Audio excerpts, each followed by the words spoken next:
Hello, one and all, and welcome back to the League of Europe Season 5 Division 2. This is going to be the fourth round of the D2 Championship for the Russian Grand Prix at the Sochi Autodrome. And so to run you through the action here tonight after what was an astonishing Canadian Grand Prix. Hopefully this race will be just as good to run you through the action tonight. It is going to be myself, Daniel Hoggard, and alongside me in the commentary box, as usual this season, is Aidan Carter. Aidan, how are you this evening? I'm doing very well, thank you, Dan. Looking forward to another really good race. And like you say, Canada last time out has really put some expectation on these drivers in D2. Canada was one of the best races I've commentated in my commentary time period, let alone in League of Europe. It was an absolutely stunning race. It was such a shame that we missed the end of that one, but in such incredible circumstances, Matt won from last on the grid, which just goes to show how crazy that race was. And coming into Russia, this track is, while in real life at least, this track is very bland and considered probably one of the worst tracks on the calendar, on this game at least, it can provide really close and exciting racing. Yeah, we'll see if that's going to come to fruition here tonight, and we're going to get into this right now for what is going to be, as you guys know by now, the 18-minute qualifying session we have ahead of us. And so qualifying, I'd say reasonably important round here, because DRS trains can build up quite easily, making overtaking a little bit difficult. So we'll see how that is going to unfold as we now look to get settled into it now. And qualifying rounds here, I'd say probably more representative of the race than most other circuits, Aidan, because around most tracks, you'd say that starting outside the top 10 is quite a major advantage with the free choice of tyres, but less so I'd say at this track, because the tyre depth ground here is so remarkably low. It really is incredibly low, so like you say, there's not really going to be much in the way of position changes in this race unless we see safety cars or crazy strategies, really, because these guys in the race at least are pushing lights to flag. They are on the limit all the time around here. They don't have to think about tyre wear. They don't have to think about undercutting or overcutting people, because if you pit here, an undercut or an overcut at this track isn't really shape or form. There's not really any difference in when you pit from the softs and on them. So it's really a case of being right there at the front from the word go and making sun shines right at the front of the field, or capitalising on a safety car when it comes to you.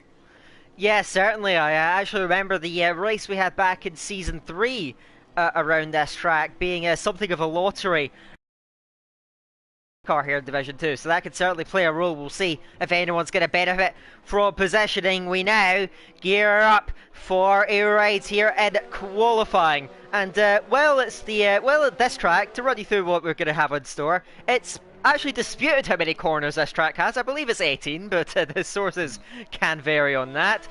We are going to be, QVR Packer as the first driver out there on the lap then in the Alfa Romeo. We'll see how he is going to unfold it. Unsurprisingly, pretty much every driver has fitted a set of the soft tyres to go forward. Don't expect anyone to be opting for the mediums at any point throughout the session. And so Packer's going to be first up, has a pole position to his name already this season, and has established himself as one of the leading championship contenders. And so far, really, you've got to say, there's been a couple of standouts throughout the first few races, and obviously Packer has been one of them, with 2 second places, narrowly missing out on the win last time out in Canada as well by just a quarter of a second.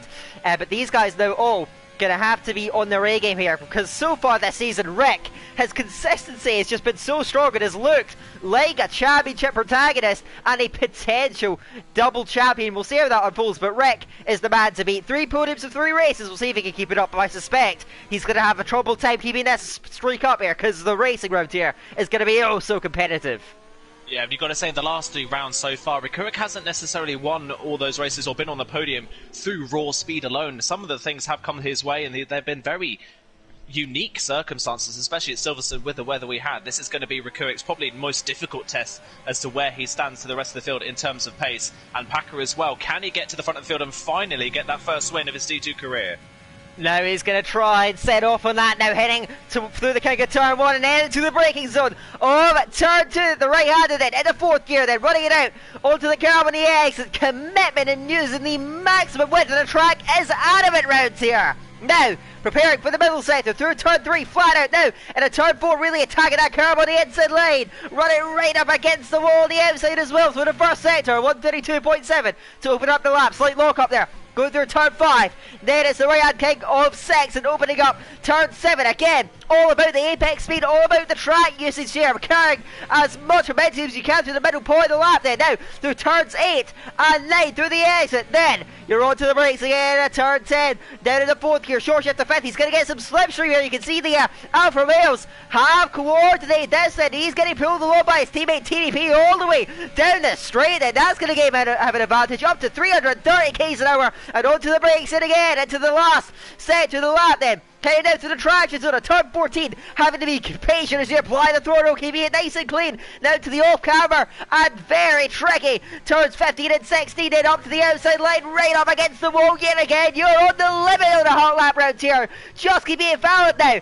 Going through turn 17, and now finally into 18, clipping the curve on the inside to the outside curve, and it opens up the session with a 29.9. We'll see how the rest of the times come in, but Slash to the top on a 29.7 as well. Slash has looked really impressive as well so far this season, going up top, and there's an awful lot of lap times to come in. They're going to come in thick and fast at this early point in the session.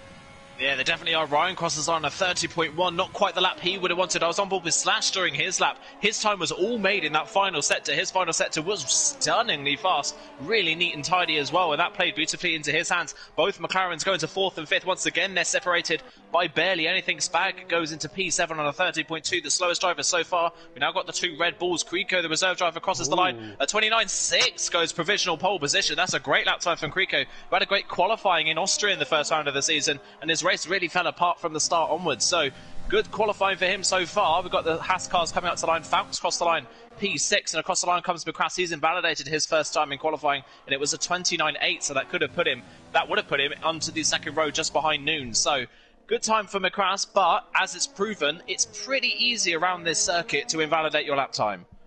Yeah, definitely, and that's going to be a really key feature of this qualifying session, is keeping it between those 2 white lines. Next up to cross it is going to be Arcolo then, 14th to 4th. It's going to go early then into the second row provisionally as it stands, and of course, Creco had a phenomenal Arcola had a phenomenal qualifying session last time out with the timing, got it perfectly right, got pole position last time out in Canada. We'll see if he can try and step up to the plate yet again around Russia. Nolan comes through, that's only a 30.3, not the lap time he was after, no doubt about that. Then these lap times are still coming flying in. I think Zerma may well be next up to cross the line for Ferrari, rounds the last turn, but it's now below Nolan even then, 130.8 early on in the session then. I know Rick is still out there, he's just started a flying lap, then backed off, I think midway through though, into the pit lane. Larkin is also backed off, so you're seeing some of the drivers not quite getting the valid lap times in that they were hoping for. So Creco on the early pole position, he's just 300ths clear, and you're seeing as well just 12 drivers that have set valid laps on those opening runs. Now, we're in that transition phase of the session. We're through the first runs, and Creco again pole position. And so far, what we've learned about this man, he is incredibly quick in qualifying, both from Austria. And now here the question is, though, can he convert that into a race if he can keep this momentum going throughout the last 12 minutes here in quali? And that's definitely one thing we touched on earlier on, isn't it? That this track is more representative of who's fast in qualifying, because you're pushing constantly in the race and don't have to worry about tyre wear. At Austria, you do have to think about tyre wear just a little bit, especially on the soft compound tyres at the start. So this track might suit Creco a lot more than maybe Austria did at the start of the season. I'll have to wait and see if he can pull that off. TDB, meanwhile, he'll be coming around to start his first run in qualifying, and what a start to the season it's been for TDB. Missed the first round, obviously, being in D3 for the first round of the season, and then since then has had 2 stunning races in Silverstone and in Canada. Canada didn't quite go to his way because of a 2-stop strategy that didn't really work for him, but in Silverstone was running at the front of the field the entire way through, and it was a brilliant race from him. He led the majority of the race as well, just lost out to Rikurik at the end of that one, so we'll see what the Alfa Romeo driver can do as he spins out of 3, and that is out of the race, out of the session completely, loses the front right tyre. That was so easy to do, just caught out on that little orange curb on the exit of the corner, and that is TDB's qualifying session over.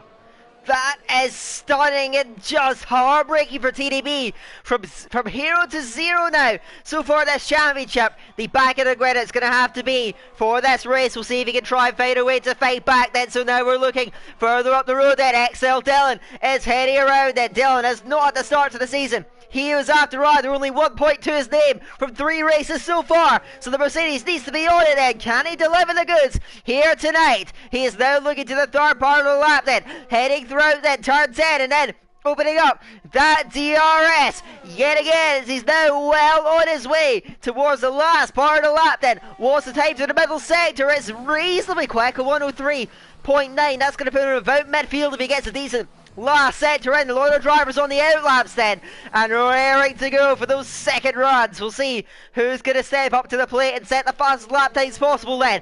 Out of turn 16 comes Dylan now, on the power again, getting onto the brakes now in a turn 17 and then into 18. What's the time going to be? 15 to the moment's going to jump up the field, goes 7th, and again he is right in that midfield fight. So he got us up to P7, but there's a lot of lap times to come in and a lot of drivers to improve. I think Packer is the furthest driver along then, swinging through turn 3, keeping it pinned to the curb on the inside line, shortening the run, maximising the momentum is key round here. And the first sector for Packer, what's it going to be? He is just up 200 up. We'll see what he can do. He's got about 10 to about 2 and about 10s to find. Craig on pole position, but we'll see if the former pole side of Packer can make up for it. But he's going to need a big lap from here to make quarters, and he almost loses it going through turn 7 as well. Yeah, amazing that he kept that on the track and didn't invalidate, so he can continue on the lap so far, but it's been a little bit on edge so far. Another lock up there as well, coming onto the back straight, not what he would have wanted. Such a long straight this is down towards turn 13, a really difficult braking zone as well. At the end of this straight, what are the middle sector looking like for Packer? Already a pole sitter this season, he's still improved in the middle part of the lap, so that could he find time in the last part? But again, a huge lock up. Running down in towards turn 13, it's really costing him time. Coming towards the end of this lap, hops over the curb before braking for 15, a little bit squirrely on the rear, but that is common. Through that corner, through 16, nice and neat, up to 5th gear very early on to try and nail the wheel spin, and now into the final 2. Curb on the inside of the penultimate corner, and on the final corner as well, to the line. Is it an improvement? It is. He finds a good amount of time in the final sector, but he only goes up to P4 with that time. He goes just behind Noon by 11 thousandths of a second, and once again, Division 2 qualifying separated by absolutely nothing. And we may well have a new fastest lap there because Matt 240 was flying in the middle sector, maybe misses the apex slightly in turn 17, running out wide, trying to use that curb to shut him in for the last time, and he does go pole position on 129.5, stunning lap slash, goes second, just 300 shy. The lap times now to come in at this middle part, then Ryan, I think, jumped up the order. He goes 7th, his teammate Dylan behind, just starting a lap time then. As I think Rico did improve, but not quite enough. He goes second and just shy of the top time. Then, though, goes even quicker for Ferrari. Storming to provisional pole then. About half a 10th up then. And his frantic middle stage of qualifying. I think someone just improved then. As you can see, Gary, he's had a good middle sector then, but we've got more drivers to come through over the line then. Spag is 3/10 up out of the last corner, but loses out in that last sector. Only 13 still behind him. I think that's McCross just starting a lap time then. Arcolo as well behind there. Falk has just come through. He's just kicked one off. He's now up to 11th position on the road. Gary improves. Goes up to P6 now for McLaren, and that's frantic midpoint of the session.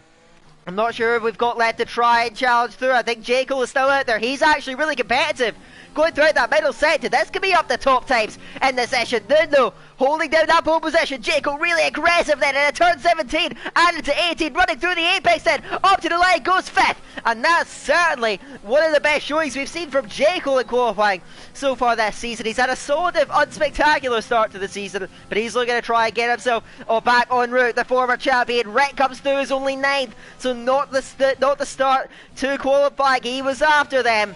And there's still frantic lap times out there. They're coming in all the time now. But looks like we're in a bit of a transition phase then. We're waiting for some of the rest of the drivers to finish off their laps. Maybe some drivers to go out on out laps and go again. But Noon that pole position, it is remarkably close to amongst the top 4 then. Noon on that pole position. But we've still got many lap times. I'm seeing McCross. He is flying in the middle part of the lap. He had a slipstream from ahead then, down that straight, down in the middle sector, and you can see him really benefit from that, then getting that boost down the main straight. So how much can he make of it now? Powering out of that turn 16 complex then. Excel Noon pole position. We've seen everyone try and fail to surmount it. Can McCross get himself up the front of the grid? Then Power still goes 5th. He's right in the mix. Noon pole position. He's emphatically up top, but we've got a lot of lap times to come in, and Nuno pole, can he hold on to it though? Those Red Bulls looking really strong, and some of the championship contenders a bit lower down the field here so far. Yeah, the top three in the championship at the moment, the highest of the top three is Slash, fourth place on the grid. And look at the top five, separated by just over a tenth of a second. It's incredibly close in this field. Nothing really to choose between these drivers. Even a minute mistake could cost you so much time. I think Arcolo is on a lap currently. He's slightly down in the first sector, though, on his personal best. He'll be the next person to set a lap time in this session. Let's see what he could do after a storming pole position last time out in Canada. Can he replicate that? Currently ninth on the grid. He's known as a qualifying merchant. He stunned us in Division 2 last season at the end of the season, joining late and immediately putting himself onto pole position in one of the first rounds of his career. What can he do here at Russia as he heads down the back straight, down towards the second sector split? We're looking for a mid 1 minute 3 to be competitive, and it is really competitive. 0.3 of a second up on his personal best. This could be it, but he's a little bit wide coming out of turn 13, compromises his line through 14 and really had to wait to get on the power. Now into 15, gets the corner, gets the car turned in really nicely there for turn 15, hops over the sausage curb at 16. Now the run down towards the penultimate corner. What can he do here? How aggressive is he on the curb? He's not very aggressive. We've seen more drivers hit that sausage curb the later on the session we go. Round the final corner. Wow! And a stunning final sector, a 29.3. I didn't think that final sector looked all that fast, but it was even faster than anyone else. Brilliant final sector from Arcolo, and he's now comfortably on pole position. Stunning! Absolutely stunning from Arcolo. As I say that, he goes straight across turn 2 then. Not exactly what we want to be seeing. It's a bit quiet now out there on the track as we're now firmly looking towards the final runs in the session now. But that was phenomenal from Arcolo. Going right to the top. The question is, can he hold on to it? Can he get another run? And he may well be quite tight on that. But he is certainly up the front of the grid. The question is now arising, is he going to be able to convert it then? He is now just over a 10 clear, but he did have more track evolution to his name than particularly Noon in that second place, so it is far from over. There are so many unique contenders for not only this race, but could be for the championship if these guys keep this going, because we're seeing a real change in the running order here. A lot of drivers that maybe haven't impressed so much in the past this season are really coming to the fore here. But I think the driver that's really interesting here is Matthew Forte. With that stunning win last time out in Canada, he's up now at near the front of the field so far, looking much more clinical. Matthew Forte really moving forward, and out of the top 4 in the standings, he is the highest up. So right now he's moving himself forward, and if Matt can convert this, he could be a real shout for the championship. But the question is, can he put a race together all the way through? Every driver's going to be under threat. There is no driver safe here to pick up the points there. With a field so close, so competitive, and penalties playing such a role around this track, then so many different possibilities. Who knows how this evening's going to unfold? Yeah, I haven't got a clue how it's going to unfold, but like you say, Matt, traditionally in the past, qualifying never usually goes his way. This is much more like it from Matt after a stunning win, like you say, last time out. Great opportunity for him to put himself right at the front, and a great opportunity now as well for Slash to maybe try and close in on Rick. Rick, currently our championship leader, only 10th on the grid. Remember, first round of the season, he qualified 16th at Austria. Really struggled in qualifying. So far, he's not been at the front. He's not slow by any stretch of the way, but it's so competitive in the middle part of this field that even a slight mistake can drop you a few places, and that seems to have happened to Rikurik so far. People are starting their final runs in this session. I believe that it is Mikras maybe coming onto a lap. No, sorry, that is Ryan, that's just starting a lap, and it's a 32.6 in the first sector. He's nearly a 10th up on his personal best in the first part of the lap. So Ryan on a good lap so far. We're going to track the Mercedes, we're going to track as well Falk just in front of him, and Brian and Valentine then on the outside of turn 7 is going to have to back off and go again then. And we're still looking for drivers, trying to make gains in its latter part. You can see Falk then is going to get the 2. You can see Haas and Alfa Romeo, both teams looking to try and use those slipstream tactics, going down the back straight into gaining that edge, and it's worked for Falk. He's 2 tenths up in that middle centre, locking it all up at a 13. 14, now fighting for the traction, fighting the rear tires, holding it together. Now to turn 15, the car wants to get away from you all the time through here. Gonna try and keep it on the road and keep it pointed straight. Falk, 30 dead is good enough for 16th at the moment. Can he push himself up the field with just a minute to go and qualify? Falk comes through, goes 10th, a 1:29.8. So far, you can see them all queuing up then at the final few corners before they're going to get, everyone's going to get their final laps underway. Then I'm not sure who's going to be next driver across the line because they're all jostling for possession out there. I'm not sure, Aiden, if you're finding anyone that's far along a flying lap. A load of drivers just getting them kicked off at the moment. I can see Spag was far along one, but he's invalidated, going to have to try and go again. Larkin, who's just found in 16th place, he's invalidated as well, so to the line. So yes, very quiet at the moment. Everyone looking to get the final runs underway. 20 seconds left, and now we're going to have a really busy track out there. I think Jaco might be the furthest along at the moment, and he is flying along nicely. Arcolo is still on an outlap, by the way. He just crosses. He's going to find another lap out there. But let's cut to XL Jaco, 7th at the moment, needs a bit qualifying here, and only a few tenths putting him inside that front row at the moment. So how's the middle centre? It's quick, but is it quick enough? Can he find a bit more? Then Gary came through. He's now up in a P6 and a 1.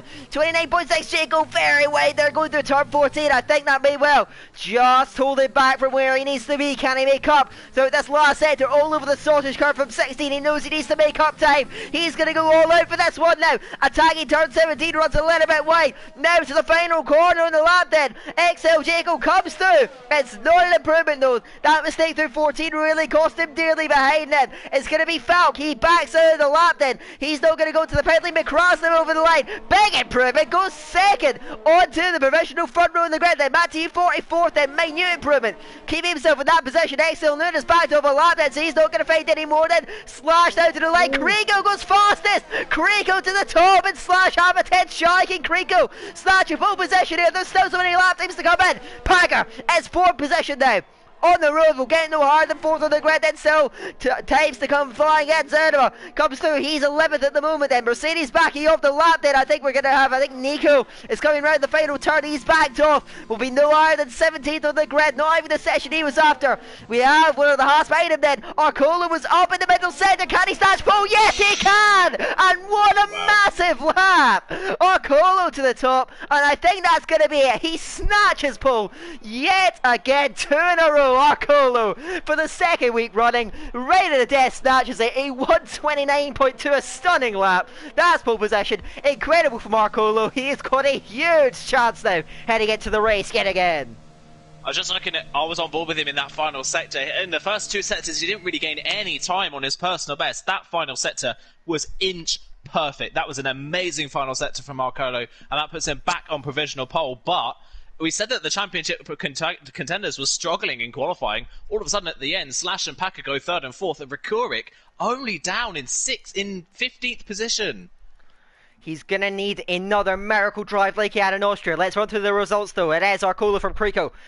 Germans located at the front row then. Slash and Packer, championship contenders behind him. Across and Nude 5th and 6th in the grid then. Matthew 47th from Gary 8th, and I think those guys expected more from the final ones, as did Jaco 9th. Ryan is 10th outside the top 10 cinema. Larkin, Dylan, Falk, Rekurik, Nolan, Nico, Spag, Jum and TDB unable to set lap times in that session. We saw TDB crashing out very early, was unable to get a proper time in. What an intense qualifying session that was, and now we head towards the race. Oh my, you have to say that Arcolo really coming to form so far in qualifying, but it's not quite come to fruition yet in the races, so he is going to need to really come through. He's pointless so far. Win would really help him, but he's going to have a lot of competition despite the crushing pole position. There's a lot of incredibly fast drivers out there that fancy their chances of going for that race win as well.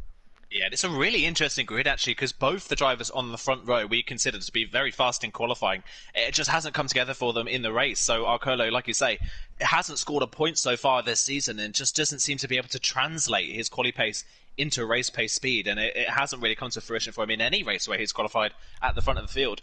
Krico, seemingly very much the same. He had great qualifying in Austria, and then in the race just kind of fell back from the start, really. So those two drivers traditionally not having great race pace, and they are on the front row. So that's going to be really interesting to see how they work in this race. And it's very interesting as well, considering the second row is Slash and Packer, two drivers who in Austria completely dominated that race. They left the field really for dust. They are two drivers who are incredibly strong in race pace. So it's going to be interesting to see what the dynamic is, whether Arcolo and Krico could hold on, or if Slash and Packer can get in amongst them, how quickly can they start to pull away?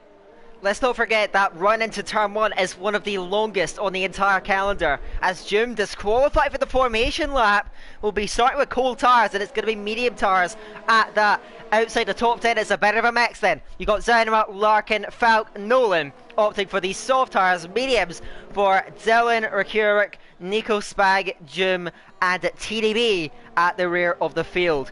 But the alternate strategy is a bit of a weird run round here, because it's not going to give you that same advantage, I'd say, as usual. The soft tyres are very good around this track in the first stint, and so they should have a really good run of things holding up the front.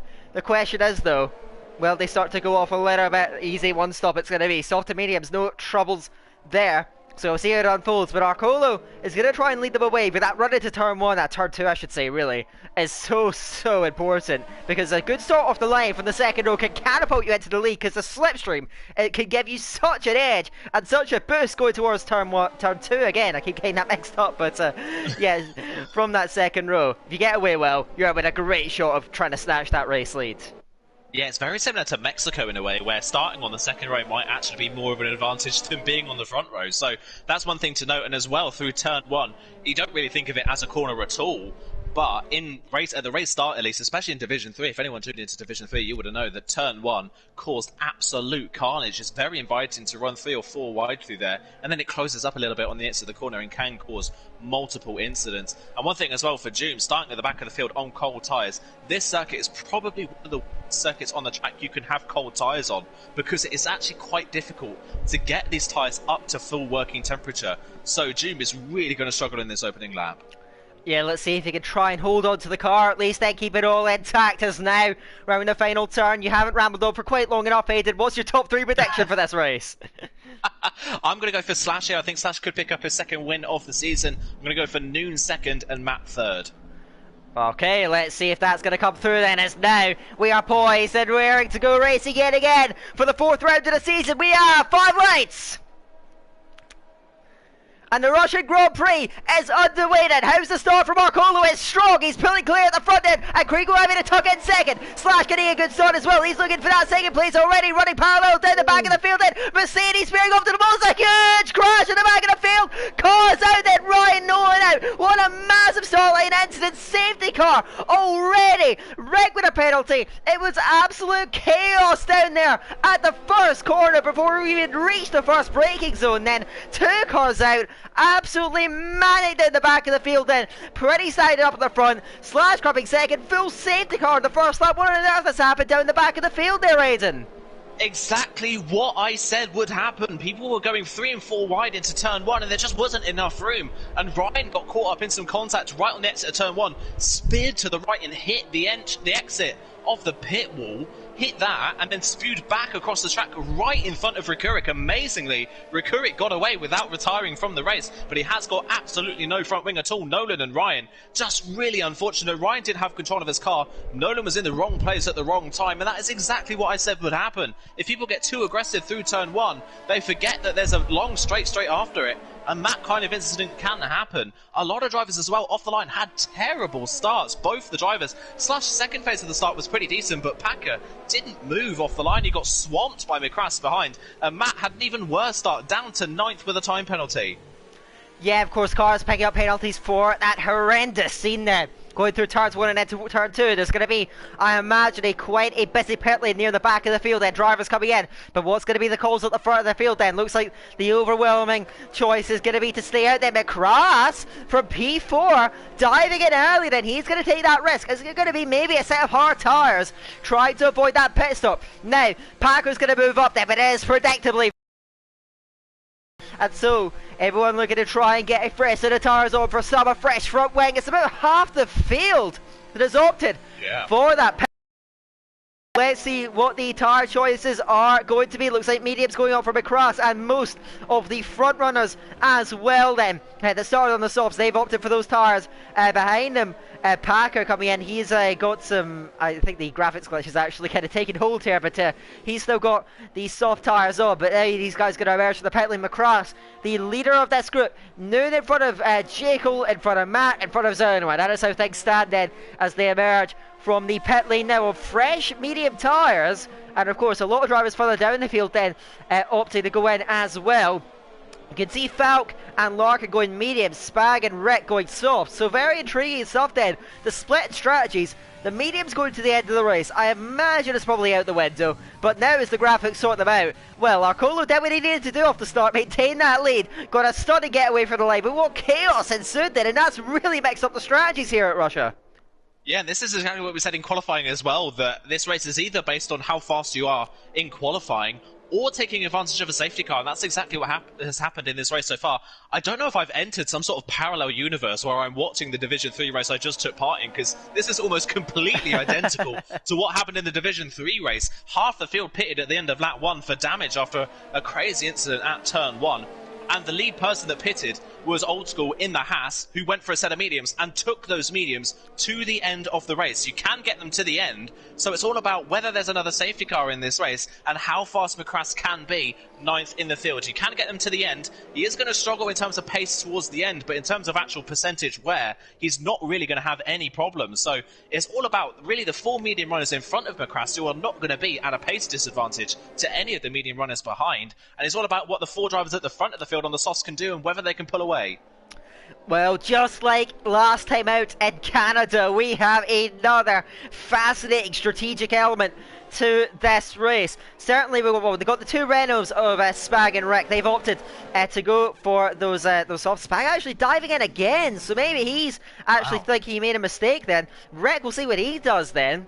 And maybe these guys all taking it mediums to the end might be the call to make. So let's watch Spag here diving in. Looks like it is going to be a set of the mediums going on the yellow walls, and Rick's coming in behind him as well, so it looks like it was a mistake actually from these two, and they're going to look to get a fresh set of tyres on, although Spag has actually put on a set that he started the race on, I believe, so that's a little bit peculiar. Rick coming in as well will get that same set putting on, so he's going to have a bit of a tyre disadvantage, but it means that they've used both the compounds they need to, so they need not worry about this race. And that's actually some of the drivers that came in actually. The likes of McCrass doing Gary, Jekyll and Matt even, they may well be able to make the strategy work, but the other guys on the mediums, they're going to have to pit again just by the regulations, so they're going to have to go in, get a new set of tyres on. So it's really those drivers that I mentioned that could be able to really good shot in this race. If you can keep those mediums flowing with good pace all the way throughout, they keep them on the island, they could be on for a really serious all the points here today. Yeah, they definitely could. I think the only person that's now on a fresh set of medium compound tyres who is going to get caught out by this is Falk. I think he's the only one that started on a set of mediums. I think Zaldimer and Larkin starting 11th and 12th both opted for the softs, which I thought was peculiar and actually kind of has worked out in their favour, even though they were caught up in that first lap incident. And that is really smart as well from both runners. While they are a little bit now of a tyre disadvantage, they don't have to pit again in this race technically, so they can continue on to the end. That is pretty smart of them to come into the pit lane now, get that mandatory stop out of the way, and then continue on and see what happens in this race. So that is smart driving from both Renault drivers. They are at the back of the field with slightly worn tyres, but we've already seen that carnage can ensue in Russia. Anything can happen in this race. So staying out on the track on an older set of medium tyres probably isn't a bad thing, and the safety car is coming in already. Late call then for that safety car to come in, and Arcolo's not going to have much time to control proceedings at the front. We're going to see when the AlphaTauri is going to put the foot down and try and get that gap that he needs over MMA Slash, who you know will be looking to hunt him down already. Well, that slipstream he's going to have on the run towards the first corner. Arcolo looking to set it up then, and boots it into turn 17 and pulls clear from the front of the grid. And now we are back to racing here at Russia, and we are back on the way then. So how does this restart going to unfold? Arcolo jumps well clear at the start. He's had a phenomenal restart and well away at the front of the grid, and you can see them all weaving, trying to get temperature in the tyres further down the field, especially those medium runners are going to have to get them in the window quickly. But I think everyone's just going to hold the line then, heading through turn 2. You can see them all running in that train further down the field. But what a start from Arcolo. He jumps well clear, and now it's up to Slash to make sure he's staying in that DRS range for when it's activated yet again. Then Krigo's got pressure from Packer, who looks fits to the inside line. Of course, will not dive it into such a short braking zone, but looks like it's all clean on the restart. Everyone just settling into the rhythm. Arcolo jumped away though, and now Slash trying to get up towards him. Stay in that DRS range, and DRS is going to play an even more crucial role, especially for those guys at the mediums. If they can stay in that DRS train, stay in contention with the leaders, they're going to be able to an even better chance of holding off the guys in front when they pit and trying to hold those positions to the checker flag. Yeah, and at the moment so far, Dylan, if we're only halfway through the first lap at the safety car restart, but Dylan on those medium set of tyres, not yet to pit, has had a great safety car restart. He's sticking to the back of Packer quite nicely. And if he can continue to do that, that's only going to help the medium runners that have already pitted. If they can stick with the soft runners need to gap the rest of the field if they want any chance of coming back at the medium runners towards the end of this race. These soft runners are now going to have to go a little bit further into this race as well, maybe lap 9 or 10 for a pit stop, just to try and eke out as much pace as they can on these soft compound tyres. Yeah, Arcolo, great restart. Slash in second. Creco probably the one that's struggling the most. Is nearly outside DRS range, losing a bit of time. Packer's not close enough to challenge him. TDB, though, the other Alfa Romeo, is also looking pretty feisty. Has got a run on Dylan in front of him then. They all settle into line then. Looks like we're not going to see much overtaking down the straight. Everyone just trying to get into the rhythm of this race. Different strategies though are going to throw this race wide open. Arcolo still leads the way. Slash looks content. He's going with it nicely. But as you mentioned, Creco looks to be the man struggling the most. He's going to try and get himself back up within it then. You can see Matty 40 on the fight back looking to the inside of Jaco. That one is cut off, covered off. Is going to have to wait for another opportunity to get through at the moment then. But most of these guys in the back half of the field don't technically have to pit again, and if they can form a DRS train, that's going to make it even harder for those sub runners and those medium runners that haven't pitted up the front of the field, the top 8 in this race. They're going to be struggling a bit more to make that progress out there on track, but Arcolo still leads. He's got plenty of battery. Slash has burnt a bit more, trying to stay with him and keep in contention. Bit of a break in the train in his tube.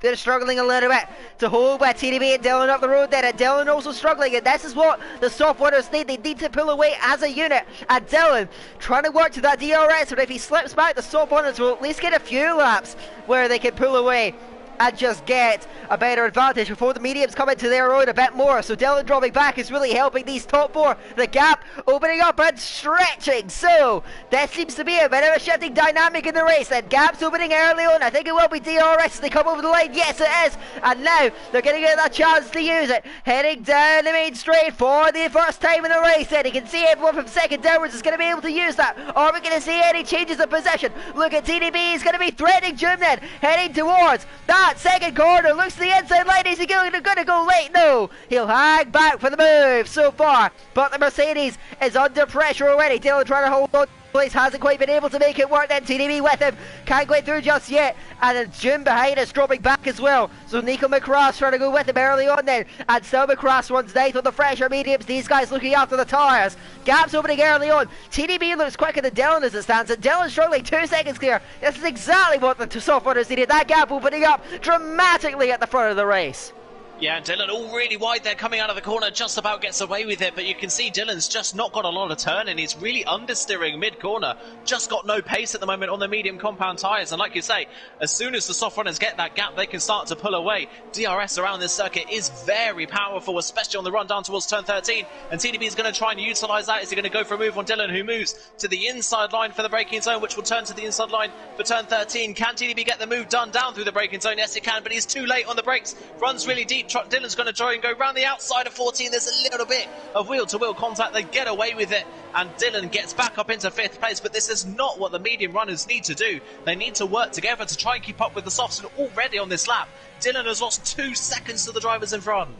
That is critical for this race. Then these guys battling, but TDB overcooking it on the brakes. Really hold this entire train back. Then it runs to the back of the field as it stands. Now TDB is going to try again then, with Dylan then just in front of him. Has DRS open. Can he get up to the Mercedes? Dylan, is he going to cover to the inside line? No, he won't. TDB gets up and alongside. Has the inner line for the corner, and Dylan surely will not fight that. He's going to get through TDB. Dylan up to the outside line, but has he left the door open for Jim? Jim trying to take that short run. Can't quite get through. Dylan tucked in the slipstream now. Through goes TDB, but they've already leaked 3.5 seconds to that leading quartet, which is exactly what they needed, and now they can pull clear. And not only this, but the guys that have pitted already, they're getting held up by this as well. So they're not quite getting the most out of this, and this is really helping those leaders. Can they continue to stretch it out before the tires start going off? But what's TDB's pace going to be like there? Running out the front, it looks like Dylan's struggling though, already losing contact, and now Jim on the back of him, he's going to fancy a chance of getting through. Dylan's race pace seems to be weak, and now Jim trying to come at him, runs wide though, and now Nico might fancy his run at getting past his compatriot on the overtake all the way down with DRS, but he's going to back out from that one. TDB to the front, but Dylan looks to be struggling here, and is that going to create even more breaks? TDB will try and get that gap out, but Dylan just about holding with him and sticking in that DRS for now. Yeah, Dylan seems to be really the cork in the bottle at the moment. Literally everybody from TDB down is within DRS lane to the driver in front. Looking further down the field, Jaco and Matt have used a lot of ERS trying to stay in this DRS train, and it's just not worked. Slash is already into the pit. The end of lap 7, that's very early, especially considering they've had 3 laps under the safety car. That's a very early pit stop for Slash, and you're going to see with a 37-mile-an-hour speed limit and quite a long pit lane, Slash is going to drop so far down the back of the field, and his tyres are only going to be about 5 laps younger. He should have stayed out for at least a couple laps longer, just to try and stretch the gap while TDB and Dylan continue to fight. The gap is still growing, and while the gap is still growing, they need to stay out on the softs. Yeah, I think what Slash is doing is playing that track positional game, and he's going to have to get through the entire train of the field, but he's trying to get that jump on Arcolo. I think maybe he thinks he's a little bit quicker. Arcolo now isolated at the front there. Krico holding firm second place then with Packer in third. Then now these top 3 are isolated, 4 seconds clear, but we'll see if they can continue to press the advantage. TDB is still dropping back, as you said. He's lost about 8/10 on this last lap to that leading quartet now trio, and so certainly the softs still need to have the advantage, and they need to use that to their advantage. But let's see what Slash can do then on the outlap. He is flying predictably. He's going to have a lot of pace, but can he jump to that race lead? Certainly Arcolo is going to maybe try and respond to this one, but Krico and Packer may be further enticed to stay out and continue to stretch that gap that is growing all the time from behind. Now TDB is under pressure, Dylan going with him, and so the mediums just seem to be a little bit off the pace of the DRS. Powerful Arcolo looking to the pit lane, doesn't quite commit to it, and all these guys staying out,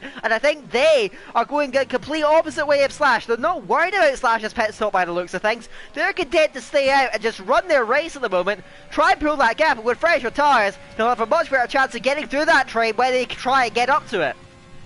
Yeah, and I was actually looking at the soft train just before Slash came into the pit lane, and Slash had lost DRS on the lap before, so he wasn't quite keeping with Arcolo and had a lot less ERS. Amazingly, we were saying at the end of qualifying that Arcolo and Krico tend to be the ones that struggle in race pace.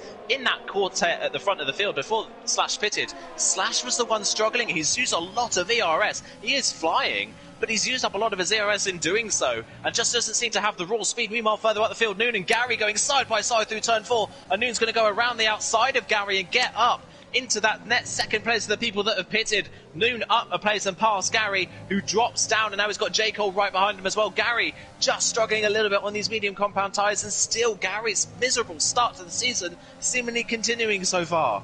Let's see if he can try and recover. There's still an awful lot of room left in the race, and he's going to try and recover with that strategy that he's currently on then.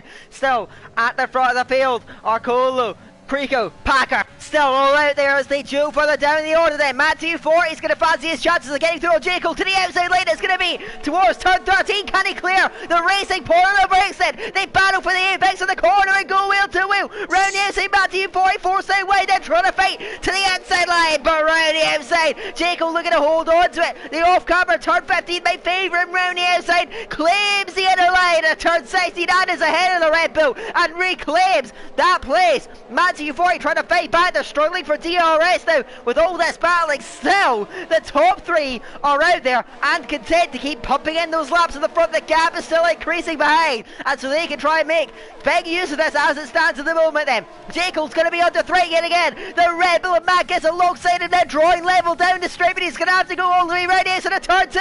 Can Matt pull this off? He's incredibly low on the brakes and sweeps in our 11th place. Brilliant from Matt, and Jacob had no defence that time. Through goes Matthew 40, but all that battling's cost the pair of them. Now Zanima trying to attack Jacob. The next got to tackle the racing point to the inside of turn 4. Is going to get squeezed out by the Englishman who holds on to that 11th place. Matthew 40 had to really fight for them while Jacob held it back for as long as he could. Couldn't pull it back in the end, but now Matt's going to have to work, get up to that pack in front. The gap's opened up then, and that's what battling can do. If you're not careful and you go in that too hard, it can lead to the gaps opening up, and well, it looks like they've gone away from it. That was a real scare for Matt and J. Cole there.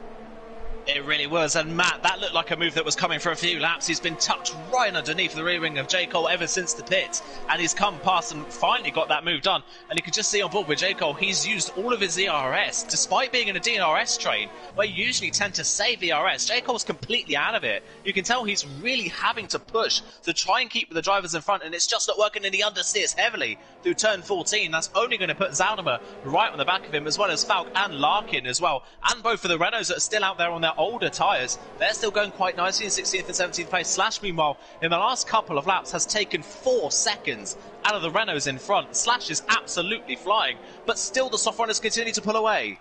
They are still moving clear up the front of the order. We'll see if they can keep this going now. Jim is the next car on the attack. Has Dylan lined up to the inside line. And a turn 2, can he get it done on the brakes? He brakes a little bit later. Brave on the their turn 2, they're still battling away. Can Jim go the long way round? Mercedes holds on to it, and Jim tucks back in the rear wing. He knew he couldn't quite follow that through. Down the order, we got more battling there. Falcon, Larkin side by side through turn 3. Falk trying to hold it all the way around the outside. Claim the inner lane into 4, and Larkin turn around. Is going to get squeezed out there. Falk holds on to the place, but again, more battling and another break in the train. Now Falk is the one to drop back and has to fight his way back in. Matthew 40 was able to do that, and now he is back on the back of Gary. Matt's pace looks sensational early on, but that poor start to the race is costing him dearly. Still on track position, he's going to have to recover. They're still all racing away, and that's midfield, and the order can change so quickly with this DRS train, but it looks like these guys struggling to make these moves come to fruition. And still Dylan,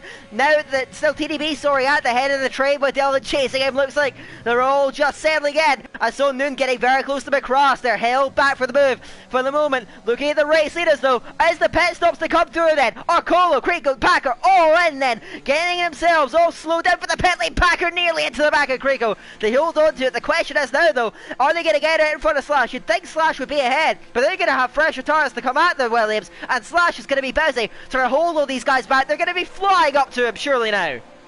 Yeah, they really are going to be absolutely flying, but look at the queue that they're going to have to try and work their way through. We've already seen that as soon as you start battling, you lose loads of time. So basically the drivers that have come into the pit lane now need all these medium runners to start fighting, and Matt looks like he wants to do just that. He's already right tucked underneath the rear wing of Gary's McLaren, just can't find a way through into turn 2, but Matt's raw speed looks incredible. Noon now trying to look for a move maybe on McCrass as well. McCrass, the lead person of those that have pitted so far, still in the net race lead once the top 4 come in, but Noon is looking increasingly more confident on these medium compound tyres. Meanwhile, Slash did jump all of the drivers around him in the soft compound tyres. He now leaves the queue, but his tyre's a little bit older. Interestingly though, Packer has lost time in the pit lane. He's dropped out of DRS range to Creeker in front, so now he's really got to push to try and work his way back into it. Yeah, that 2-second gap could be absolutely critical for the way this train goes, and Slash has still got about 8 seconds to push into to the back end. Now Arcolo and Quigolo going to go with it, then Slash going to the front, but is he going to hold on to it then as he tries to work his way through the train? That's still laps away though. And Cross has such a strong position here, further down the field. The Renault's going, then Rick getting through on Spag. I think Spag was content to let him through them. So up goes Rick, and these guys running decently at the back of the train, trying to make up for their poor qualifying showing then, and the poor start to the race with wing damage, but they're still running. P13, P14 out there on the road as it stands, and sticking with the train, although Rick seems to be struggling then, waving about the circuit then, is now just about a second back. He's going to have to try and work his way back into it. TDB still leads then. Dylan maybe a little bit under threat to stay with him. Look at this queue. It's from 1st to 14th. The field's a remarkably close round here, and that entices battling. And are we going to see battling now? Further down the order, Larkin trying to get alongside Falk. That one is not going to come through though. And still, the Haas is holding the racing point back. Is Arcolo now going in Slash down the straight, and there's no answer for Slash. That is the power of DRS. That is the power of fresh rubber. Through goes Arcolo, and Slash had a good second advantage. That's been cut down in 1 lap. The tire advantage is coming back, and Slash's undercut didn't work the way he wanted to. Arcolo was with them now to the front of the train, but even Arcolo now is going to have to really work 7 seconds to make up to the train, and an awful lot of overtaking to do if he wants to get anywhere near the front of the field again.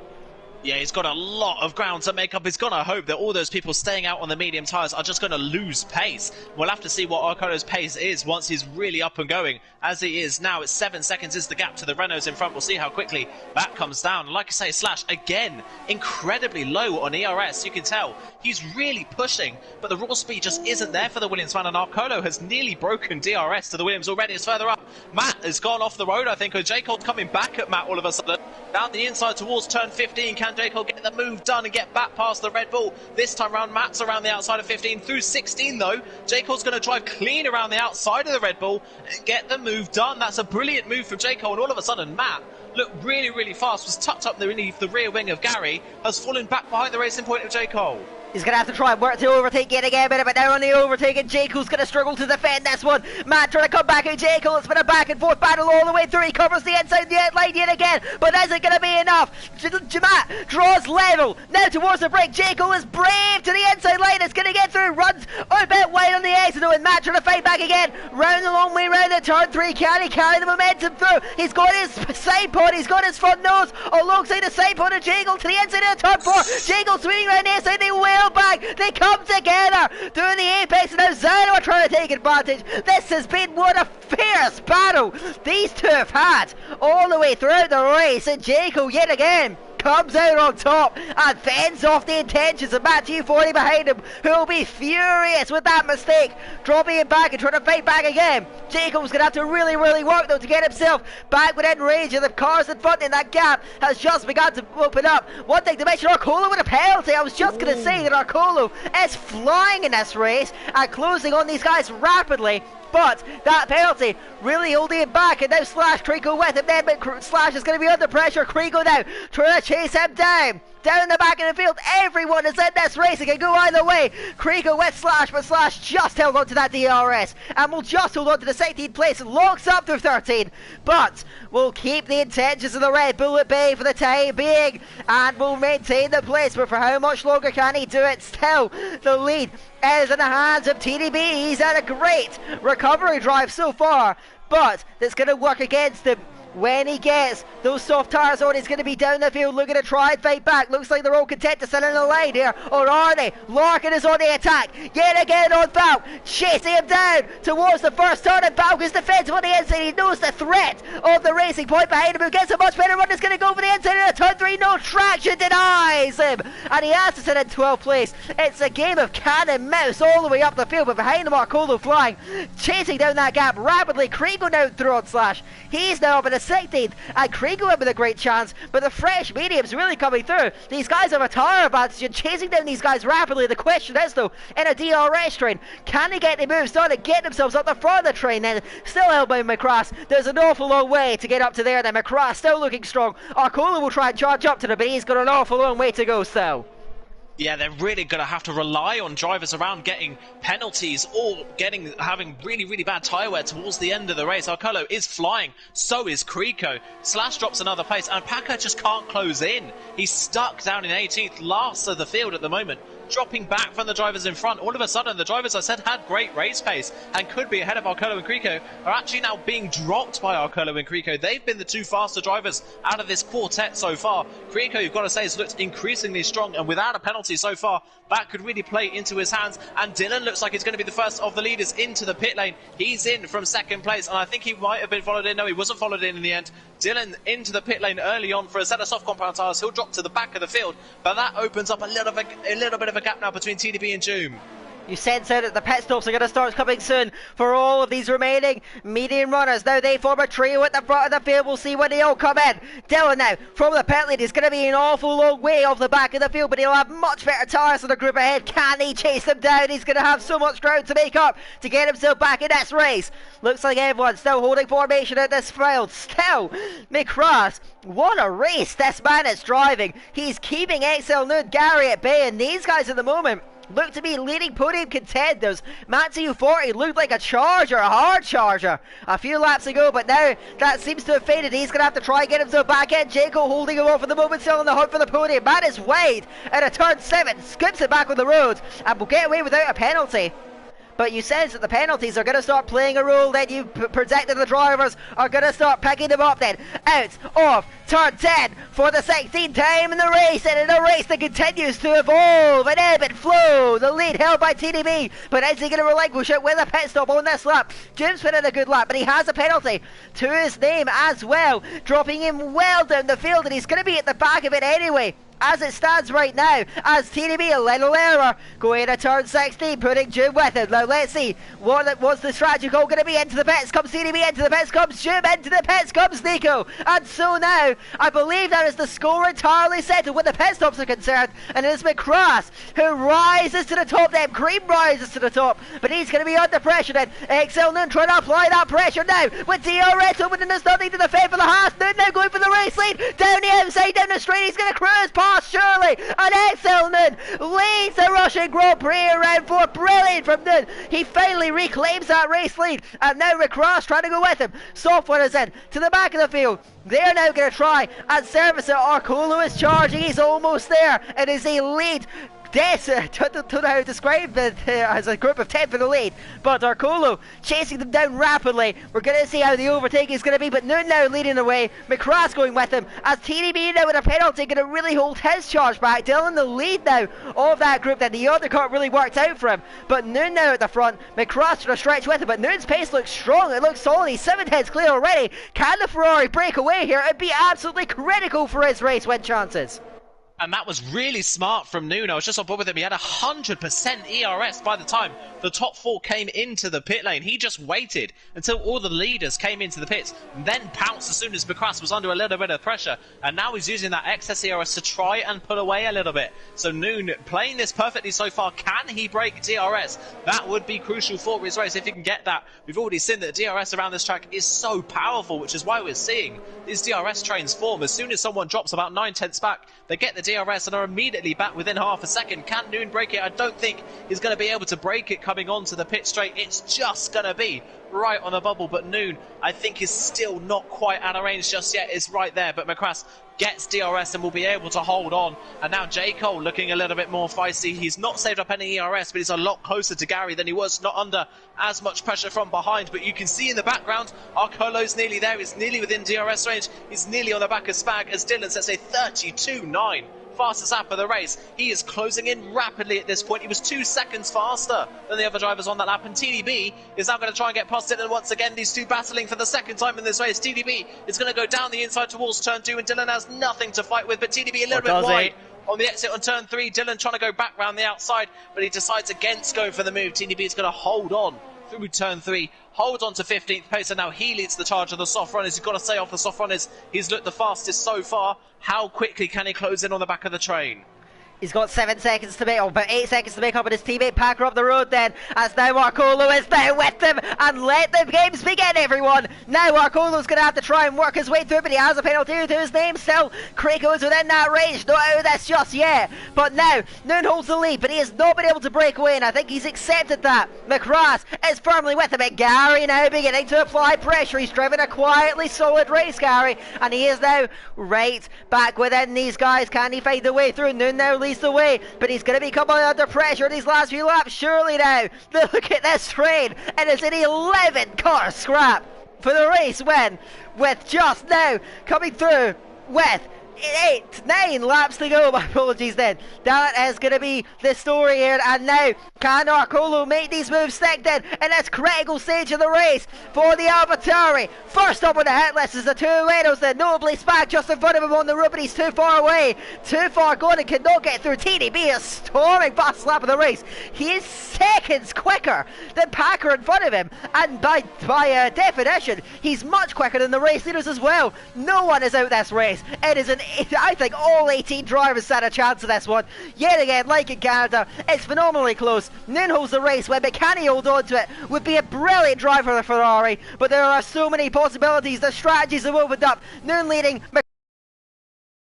The 11 car fight commences for the lead, but can Arcolo get through these guys? Spag is holding him back for now.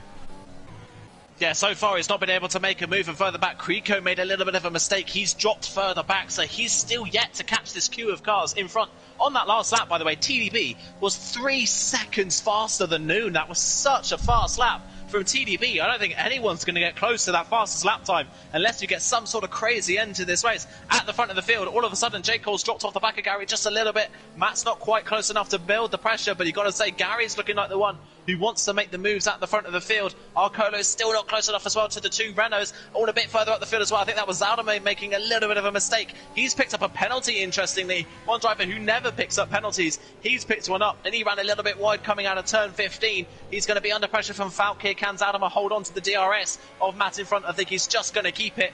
Is Falk close enough and aggressive enough to maybe go for a move in towards turn 2 through turn 1? He is closing in, but I don't think he's quite going to be close enough into the braking zone. It was Gary, yeah, going for it into second place, down the inside of McCrass, and McCrass nothing to fight with. Gary up into second place. Can McCrass try and fight back through 3? No, he can't. He backs off of it. Gary up a place. McCrass drops yet another place in this race. Gary now in the ascendancy and has the race leader in its sights. He's had a horrible start to the season, and now has it within him to take it. News on a great start either. He wants to fight back. What an opportunity for drivers to move flying up the order, and so far down the back of the field, Arcolo's not been able to do anything. He's still isolated, and now you sense he's not going to get through, at least to the extent that he wants to, and at the moment looks to not be able to get good points in his hands. There's Spag is holding it back, keeping him at bay, and still the AlphaTauri, by extension none of the net race leaders from the early part of the race can get through. That's how much this safety car has thrown everything up in the air, and now it has been blown wide open. Excel Noon leads the way, Gary going with him, coming up with 7 laps to go. It is anyone's race. There is still 11 cars in this train, but Noon looks confident, he looks comfortable, and he's got that lead. But now Gary in second place looks a little bit quicker than McCrass at this stage of the race, as I saw Matt T40 making an error. He's out into the fade from Zaldamer, who runs around the outside, breaks very lane, runs out wide, just a Ferrari. Back to the inside goes the Red Bull, reclaims that 5th position, but the gap is opened up in the top 4 are drawing clear now. Can anyone get back within it? Zaldamer now has Matt back in the slipstream. Can he reclaim that 5th position now? Matt trying to hold on to edging him towards the end. White line on the inside line. Can Zaldamer get through into turn 2? He's going to force the Red Bull out wide. Matt goes across the corner in turn 2. Gets through it now. Falk trying to pull through. Yellow says Arcolo off for it down the field then. Krigo out the session behind. What drama here in Russia. And 2 early race leaders have gone around and Krigo's out. Arcolo spearing off. And all you have to feel with a pair of them. Not sure what happened there. VSC deployed now here in Russia, and that is the 2 early race leaders out of proceedings. What drama here. Arcolo round, Krico out. They have almost no chance of getting back into this race now. It looks like the contenders are going to be the top 10 that pitted onto the safety car. Noon's going to lead it away from the front then. We'll see when it goes clean, but now Arcolo, Krigo coming together, both of them going off, and that's going to set them back. Surely there's almost no room to fight back now for any of the drivers that didn't pit on the safety car.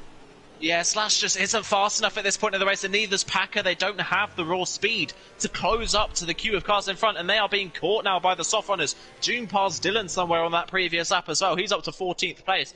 TDB is flying, but that penalty is going to hold him back in this race. Just on board with Arcolo, actually, as that spin happened. He was getting really frustrated behind the Renaults, was up behind Spag, decided to dive it at turn 2, and there just wasn't enough room. Spag shut the door quite firmly in his face. As you would expect, it was quite a late dive from Arcolo, and there just wasn't any room for that kind of move to be made, and that's why he spun, and Krico simply just spun in sympathy and hit the wall. So that is 2 of the front runners out of the race, as we are back onto green flag racing, and now it's a fight between Matt and Falk, running now down towards turn 2. I think Matt's just going to be able to hold on to that 5th place into the corner. He does, but Falk looking increasingly fast, and as I say that, he picks up a time penalty, and the time penalties are now starting to play a part in this race.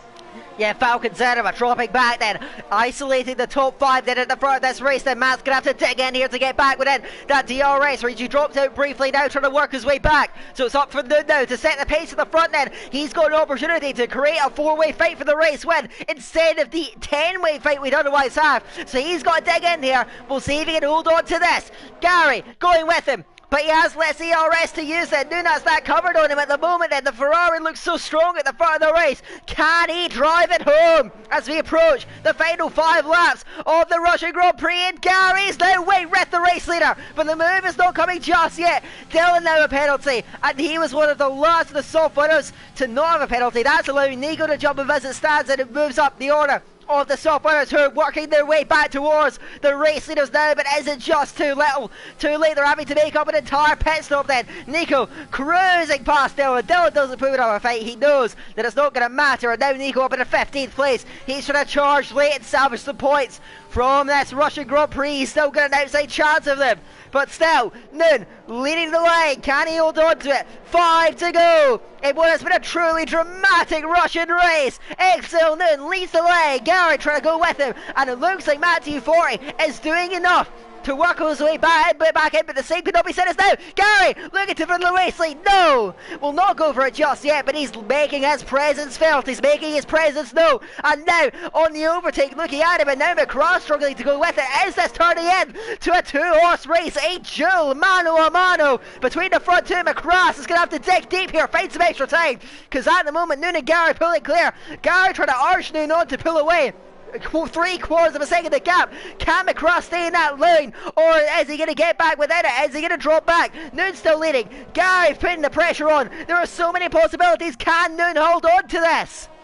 It's going to be so difficult. Gary's got really, really good raw speed. He's got the ERS to mount an attack if he wants to. Due with another time penalty, that's really going to cost him in this race. A little bit further down in the top 10, Falks lost DRS to Matt in front, and Zalama's equally losing pace. People on the mediums are starting to struggle now. Zalama can't quite keep up with Falk in front. He's just got DRS, but Larkin is looking very fast. Rukurik on even older tyres is looking quite aggressive as well. Further back, TDB has caught Packer now. He's right on the back of his teammate. Is he going to think about going for a move? Is he just going to sit behind his teammate and let him catch up to the Q cars in front? Slash has caught them, but has no ERS if he wants to try and get those moves done, so he's just going to have to wait really for any mistakes from the drivers in front or anything to happen, and that's all going to come from Falk, who has completely dropped out of DRS into the top 5 now.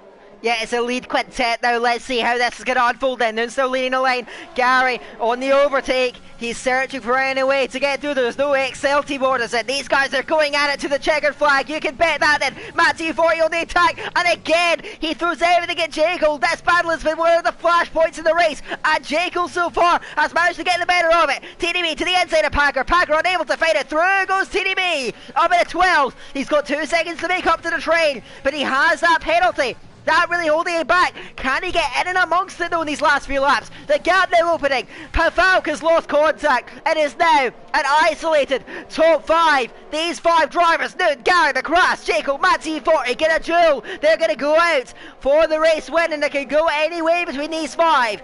But Noon has held on to the race lead. Gary behind him has burned off a bit of ERS then. McCross is firmly with them now. Who's got the most battery? It is Matt at the trail end of the train, so he can try and use that to good effect. Noon at the front, Gary trying to go with him, and these 5 now pulling clear of the rest of the field then. Are we going to see racing further back? Then Slash is doing everything to try and move up, but it's simply not enough to get through on Spag. Rick in front of him. It has not been a championship contenders day. That's opening up the door. The championship order could change dramatically here. We're going to have a whole host of new contenders with the cars that are up the front of this race so far.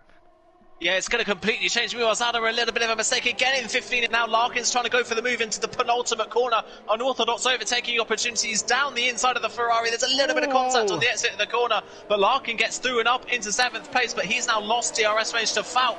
So can Zaldama fight back down towards turn 2? I think he's just going to decide against going for it. And now here comes Rukurik. He's going to go to the outside line towards turn 2 in the Renault. Can he get the move done on Zaldama into the corner? Yes, he can. He's well ahead before the braking zone. Zaldama just losing pace at the end of this one. Can't quite keep it together, and he drops 2 places in 3 corners. And now Spag trying to get the move done. Slash is right there. TDB is now right there as well. And Packer's dropped behind Doom in all this as well. So Packer just continuing to fall down the field. TDB's right on the back of this Q cars, but that time penalty is really going to hold him back. He's got to get in and amongst it and try and split this train up. He's down the inside of Slash. really late on the brakes. He just about avoids contact with the Williams, and they make more contact on the exit of the corner. Down the inside, another unorthodox overtaking opportunity. TDB's down the inside. He gets the move done on Slash. He's up into 11th place, and now he's right up behind Spag for 10th. The medium runners are really starting to lose pace at the end. Look at the extra tyre grip TDB has. He's up to the outside of Spag in the turn 10. Gets an incredible running exit and draws alongside the Renault. Up the front of the field, number 5 in the race. The guy around the inside of Nuno's late on the brakes. Dives it back to the inside. 2 laps to go, and now they're racing for the race win then. Gary on the inside line tries to force his way through. Can't get through though. Nuno holds on to it and moves further up in front now. Gary with him, and now this lead quintet bunches up. TDB's charge is phenomenal. He's straight round the inside of Zanua. He's made 3 places in just a matter of quarters, and now for the back. Slash alongside Spag dives into the inside of turn 17, forces him out wide. Now Jim trying to fall through behind it, and the Alvatari gets alongside the Renault. Spag forces his way back through around the outside, trying to hold on to that final points big position and maybe try and come back and Slash ahead now. The Williams on the defensive here, round the outside. Spag looking, and now Jim trying to make it 3 wide behind, tucks it back underneath. Through goes Spag, and Slash trying to hold off Jim. Jim going straight around the outside, and Packer now right with them, and the Alfa Romeo, and it's all kicked off in these final few laps, and Slash is on the outside line, has nothing to defend with through turn 3. Through goes that duo then. Jim Packer moving up, then he had to go at Spag. Spag held on to it, fouled now with a penalty. And this race 6 seconds now to his name. He's going to drop back hugely down the field as it stands. Just over 1 lap to go. TDB another penalty. Again, vital. And he's going to drop back as well. He's got almost no chance. His charge has been spectacular, but it may well be fruitless as it stands. So Nun leads the way. Gary has drained this battery. Gary now, is he running out of chances? He's throwing everything at the Ferrari, but he cannot draw near enough. And still, XL Nun leads the way. Can Gary snatch it last minute? This is going to be the battle for the race win, folks, then. Looks like Macross is too far back. He's going to need to rely on some sort of incident between these guys then. I saw TDB trying to have a run at Rick. Rick held him back, though the Renault keeping hold in a place, then Riggs without an error. And a turn 16 to the Alfa Romeo to the outside line. Can he run the long way round? He's going to get forced in a road by the championship leader. They drove an apex of turn 18. Rick will get in front, but he will have no DRS to his name, and now trying to get past him last minute is TDB, but the DRS, the overtake advantage is with Rickman. Will it be enough then? The Alfa Romeo draws nearer to the inside line. No, that one not going to come through. Packer now and Jim are going at it. Jim reclaiming that place from the American, moving up there, but we've got to look to this leading battle. We've got to look to this fight for the top points in the Eagle. Sorry, so close. Send down the inside. Somehow we pulled it off. Last third of this race, and he denied Macross in the lead. He's denied Gary and moves to take that lead. Gary trying to go lane and day for the podium, can't get through. Macross is holding it back. Gary chasing Nuno the way, but the Ferrari has the possession. The Ferrari has the place to run through and look for a race victory. He's just got 2 more corners to navigate. The safety car played into his hands. He worked his way through the field, and now the final corner. XL Nun, and he just keeps it on the track, will claim a sensational race victory. It's Nun, Gary Macross. That's your podium. 4th is Jacob. P5 goes to Matthew 40. Larkin 6th. Rex 7th. Spag 8th. Nico 9th. They crossed line too quickly for me to read out the results. What a phenomenal Russian Grand Prix. That was simply sensational. And it was when the dust settled. XL Nun to take the pole position. Gary pushed him all the way. Macross pushed them all the way. It was a 5-way fight for the win at the end, but ultimately it was the Ferrari that just held on and drove it home. What a battle that was. Like I said, the safety car played into their hands, but you have to take advantage of the opportunities given to you, and these guys on the podium did just that. And it's a real season turner for some of these guys in the championship fight. Who knows what it's going to look like after this race? No. Top step of the podium. Gary threw everything at him, but it just wasn't enough. He has to settle for second. Macross third, denied of the race win in that final stint. That was phenomenal. I'm going to need to lie down after that, Aidan. Absolutely incredible stuff. And like you say, pitting at the safety car was absolutely brilliant. I'll run you through the order just so I can say through your voice. Noon wins the race from Gary and McCrass on the podium. J. Cole, Matt, Larkin, Rekurik, Spag, Nico, Slash, Packet, Zalmer, your point scorers. Falk outside the points in the end along with TDB, Dylan, Doom, Arcolo out of the race, Creeker out of the race, Ryan and Nolan crashing before they even got to turn 2. My word, what a crazy race that was. And in the end, the safety car played beautifully for them, and the drivers that decided to go alternate pit later on in the race, a lot of them fell by the wayside by getting penalties or crashing out of the race. Yeah, just a sequence of mistakes costing them dearly then. Out of the drivers that didn't spin out at some point in the race, they were separated in the end by 17 seconds, and that's with penalties exaggerating. It was probably closer to 10 seconds. That is a phenomenally close field spread. The strategies converged at the end of the race, but it was those drivers that pitted onto the safety car. It was those brave souls that came through in the end.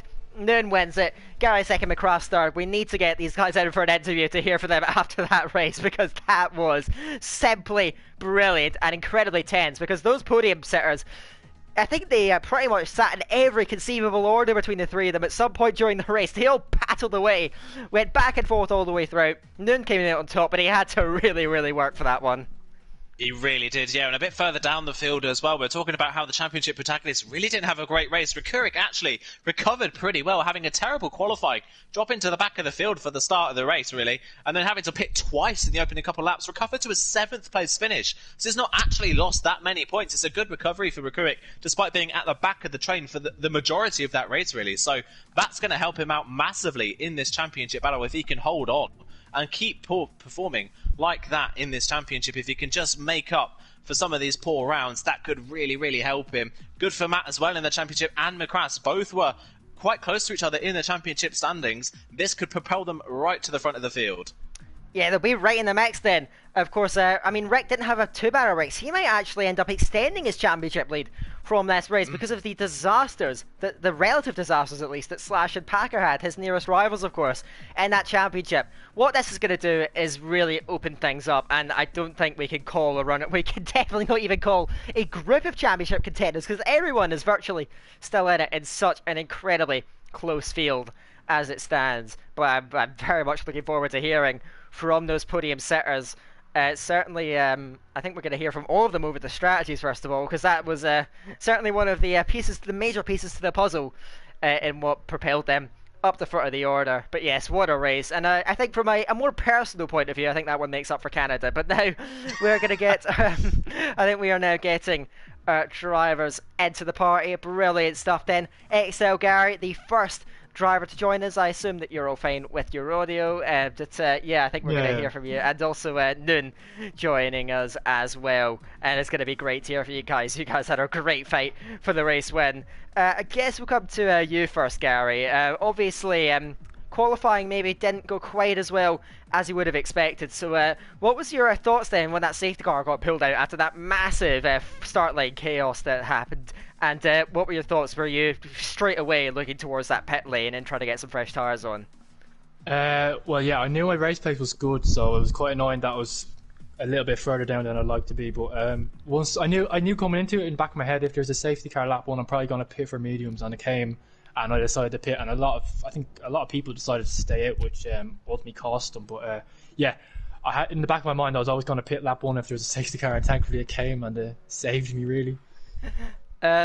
Obviously, that was, I must say, one of the most closely fought races I have ever commentated on. I think the entire field was covered by about 10 seconds at the end. It was simply remarkable.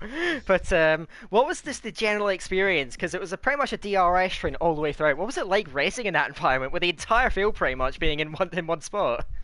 Well, after the safety car, it was quite like it was just what it was. You just drive. Whoever was leading the pack was sort of like whatever their pace was, everyone else had to do their pace. So it was a bit annoying because like I felt I had the pace to overtake Killer and Mikaris earlier, but because of being in the DRS train I couldn't. And yeah, it was quite boring, to be fair, just stuck in the DRS train. I think the last 12 laps were a lot more entertaining. Yeah, definitely. But what were your thoughts in those last few laps? You seemed like you kind of burnt your battery, was it, trying to get through on McCrass, and that kind of hurt your chances of chasing down Noon at the end.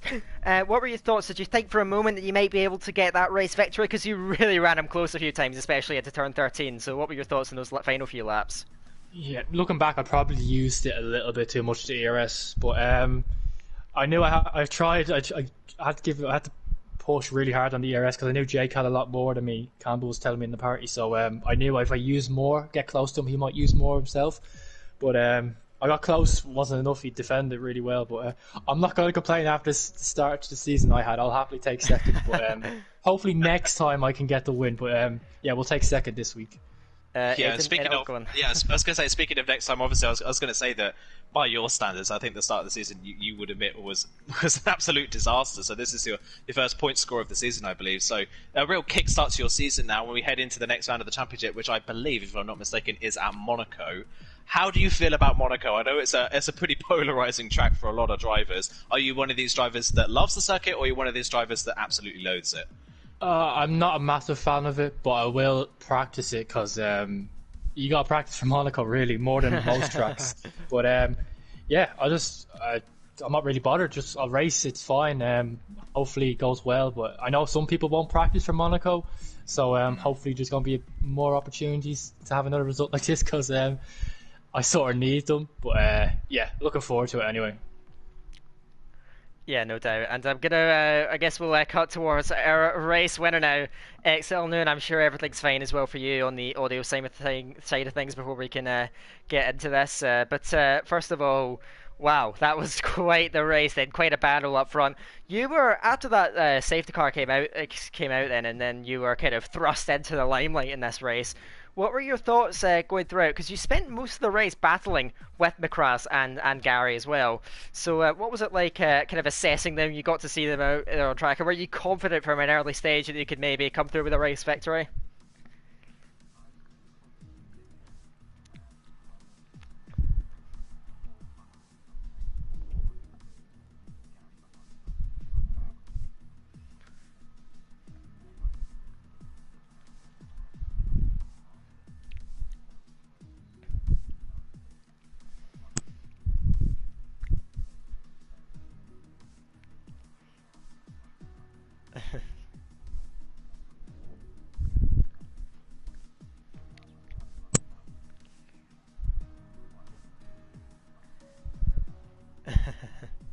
Yeah, and I noticed as well, once you'd got the move done on Macrass, you burned quite a bit of ERS on that next lap. I think trying to break that DRS, because obviously DRS is so powerful around Russia. Once you realised that you hadn't broke that DRS, did you just kind of resign yourself to the fact that it wasn't going to happen and just kind of sat at the front of the queue, or did you really keep trying to push to break that DRS train?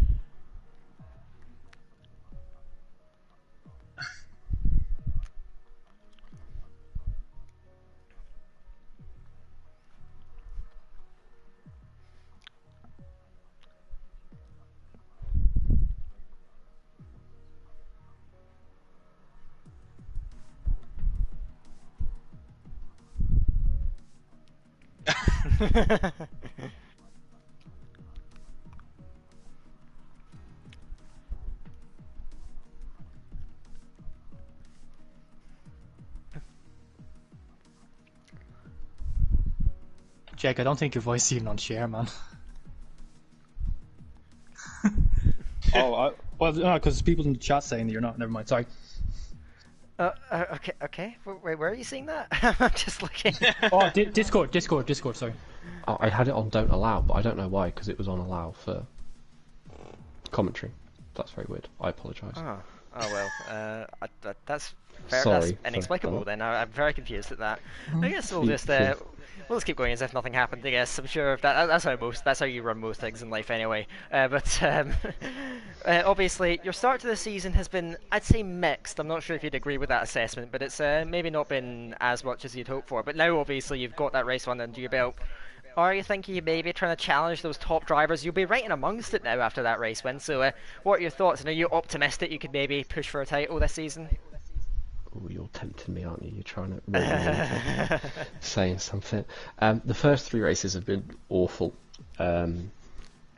Austria, I came 7th, and I was really disappointed with that. I lost 3 places on 1 penalty. And Silverstone, we don't talk about. Canada, me and Gary don't talk about.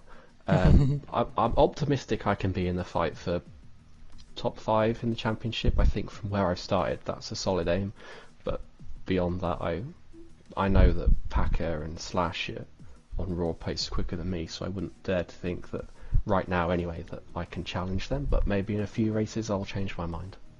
Playing the humble, trying to lower the expectations. I seen the game, but yes, that's absolutely brilliant stuff, guys. I suppose that'll be it from the pair of you then. I don't think we're going to be getting across then, unfortunately, but good to hear from our top 2 in the race anyway. What a great battle those guys provided for us out there on the road.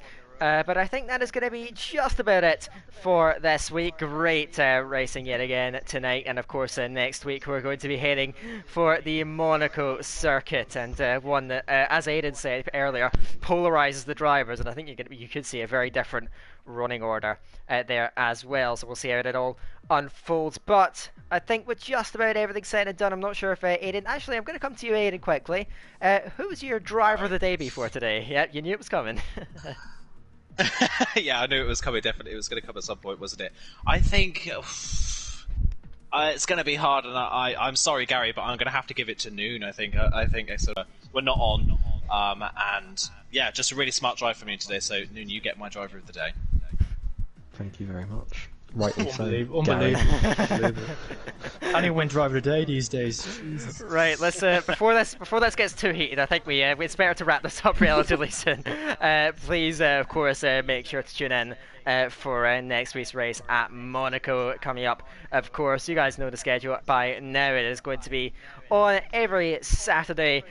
Divisions 1, 3 and 4 going to be at 6:40 PM UK time, and of course Division 2 with us and Division 5 are going to be at 8:10 UK time as well. But I think with just about everything said and done, thank you all very much for tuning in, and make sure to tune in again next week. But I think with everything said and done, I've been Daniel Hogarth, he's been Aidan Carter alongside me, and until next time, we'll see you later.